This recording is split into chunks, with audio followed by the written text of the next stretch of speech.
Sir, ನೀವು ಅಯೋಧ್ಯೆಗೆ ಬಂದಿದ್ದೀರಿ, ಏನು ಅನ್ನಿಸ್ತಾ ಇದೆ? ಬಾಲರಾಮನ ಪ್ರತಿಷ್ಠೆ ಅದು ಪ್ರಾಣ ಪ್ರತಿಷ್ಠೆ.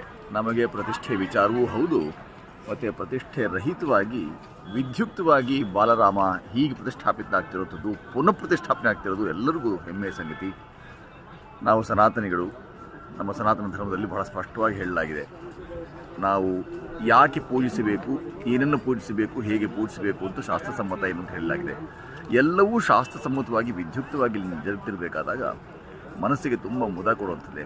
ಯಾರೆಲ್ಲರೂ ಇದಕ್ಕಾಗಿ ತಮ್ಮ ಆತ್ಮಹತ್ಯೆಯನ್ನು ಮಾಡಿಕೊಂಡ್ರು, ಎಲ್ಲರ ಹತ್ಯೆ ಆಯಿತು, ಅಂಥವರೆಲ್ಲರ ಚರಣಾಮೃತಗಳಿಗೆ, ಅವರೆಲ್ಲರ ಚರಣಗಳಿಗೆ ಇದು ಅರ್ಪಿತ ಅಂತ ಮನಸ್ಸಿಗೆ ಅನಿಸುತ್ತೆ. ಮತ್ತು ನಾವಿದನ್ನು ಪ್ರತಿಷ್ಠೆಗಾಗಿ ಅಲ್ಲದೆ ಇದು ಯಾವುದೋ ಗಮನ ಸೆಳೆಯೋ ತಂತ್ರವಾಗದೆ ನಮನಕ್ಕಾಗಿ ಈ ಕೆಲಸವನ್ನು ಎಂದೂ ಮಾಡಬೇಕು ಅಂತ. ಸುಚೇಂದ್ರ ಪ್ರಸಾದ್ ಅವರೇ, ನೀವು ಮೊದಲನೇ ಬಾರಿಗೆ ಅಯೋಧ್ಯೆ ಬಂದಿರೋದು ಅಥವಾ ಹಿಂದೆ ಬಂದಿದ್ರಾ? ಅಯೋಧ್ಯೆಗೆ ನಿರಂತರ ಬರುವುದಾಗ್ತಾ ಇದೆ. ನನಗೆ ದಾಯಿತ್ವದ ಸಂಸ್ಕಾರ ಭಾರತೀಯ ಕರ್ನಾಟಕ ಪ್ರಾಂತಾಧ್ಯಕ್ಷನ ಜವಾಬ್ದಾರಿ ಇದೆ. ಪೂಜ್ಯ ಪೇಜಾವರ ಶ್ರೀಗಳು ಸಹ ಒಂದು ಅಭಿಯಾನದ ಮುಖಾಂತರ ಕೊಟ್ಟ ದಾಯಿತ್ವವನ್ನು ನಿಭಾಯಿಸ್ತಾ ಬಾರಿ ಅಯೋಧ್ಯೆಗೆ ಬರುವುದಾಗ್ತಾ ಇದೆ. ಪ್ರಾಣ ಪ್ರತಿಷ್ಠೆಗೆ ನಾನು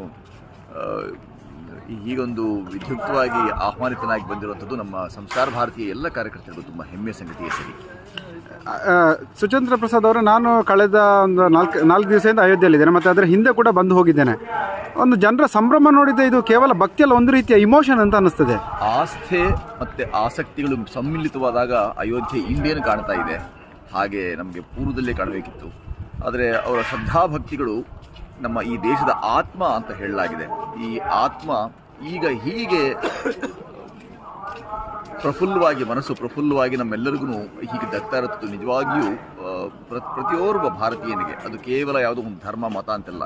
ನಾನು ಗಮನಿಸಿ ನೋಡಿದ್ದೇನೆ, ಅನೇಕರು ನಮ್ಮ ಸಹೋದರ ಮತದವರು ಪಂಥದವರು ಆಗಿದ್ದಾಗ್ಯೂ ಸಹ ಅದ್ಭುತವಾದಂಥ ಶುಭಕಾಮನೆಗಳನ್ನು, ಶುಭೇಚ್ಛೆಯನ್ನು ಕೊಡ್ತಾ ಇದ್ದಾರೆ.